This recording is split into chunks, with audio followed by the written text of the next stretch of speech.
రామదాసు గారు భద్రాచలంలో రామాలయాన్ని కట్టారు. కట్టినప్పుడు శిఖరం మీద చక్రాన్ని ప్రతిష్ఠ చేయాలి. ఎంతమంది కంసాలుల్లో పిలిచారు, ఎంతో మంది వచ్చారు, ఎన్నో చక్రాలని తయారు చేశారు. ఇన్ని చక్రాలు తయారు చేసినా పూర్తయిపోయిన తర్వాత తీసుకెళ్లి శిఖరం మీద ప్రతిష్ఠ చేద్దామంటే చక్రం సరిపోయేది కాదు. రామదాసు గారు బెంగెట్టుకున్నాడు, ఏమిటి చక్ర ప్రతిష్ఠ అవ్వట్లేదని. ఒక రోజున రామచంద్రమూర్తి కల్లోకి వచ్చారు. ఓయి గోపరాజా, నువ్వు చేయించిన చక్రం దీనికి ఇమడదు.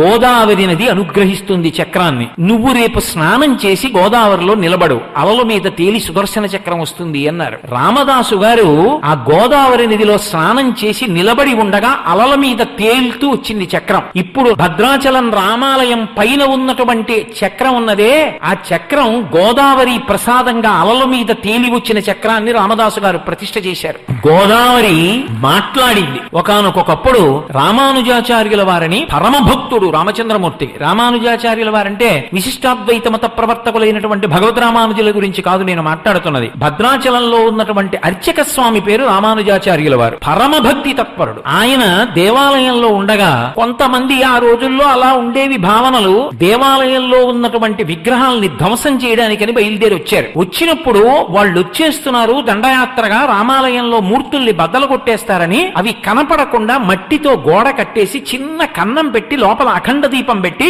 ఈ కన్నం యువతల నుంచే రాముడికి నైవేద్యం పెట్టేవారు. బయట భద్రాచల రామచంద్రమూర్తి ఎలా ఉంటారో అలా వామాంక స్థిత జానకీ పదిలి సత్కోదండ దండంకరే చక్రం చోద్భగరేణ బాహుయుగలే శంఖం శరం దక్షిణే అని ఆ రామచంద్రమూర్తి ఎలా ఉంటాడో అలాగే ప్రతిష్ఠ చేశారు. ఏవి నిజం మూర్తులు కావు, చూడ్డానికి నిజం మూర్తుల్లా ఉండేటటువంటి మూర్తుల్ని కృతకంగా పెట్టారు. రానే వచ్చారు వాళ్ళు, అందరూ పారిపోయారు భయపడి చంపేస్తారని. ఈ రామానుజాచార్యుల వారు మాత్రం గుళ్ళో పడుకున్నారు. వాళ్ళు వచ్చి ఏవిరా మీ రాతి బొమ్మలో అని అడిగారు. ఆయన పిచ్చెక్కిన వాళ్ళ నటిస్తూ పెద్దగా ఎగిరి నాట్యం చేస్తూ రాతి బొమ్మలు ఏమిట్రా, మా దేవుడు రా, అదిగో వెళ్ళండి రా అన్నారు. వాళ్ళు వెళ్లి లోపల ఉన్న మూలమూర్తులు అనుకుని కృతకంగా పెట్టిన మూర్తుల్ని పగలగొట్టారు. ఇప్పటికీ చూడొచ్చు మీరు మ్యూజియంలో. అప్పుడే ఒక విచిత్రం జరిగింది.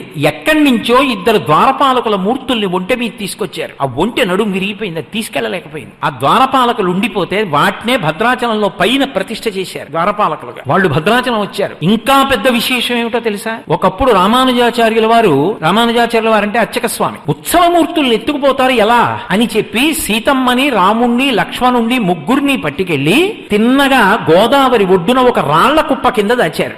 ఈయన వెళ్లి దేవాలయంలో అమ్మయ్య మూర్తుల్ని రక్షించాను, గుడి నిలబడిందని సంతోషించారు. గోదావరి పెద్ద ప్రవాహం వచ్చి ఈ ఉత్సవమూర్తుల్ని తీసుకెళ్లిపోయారు.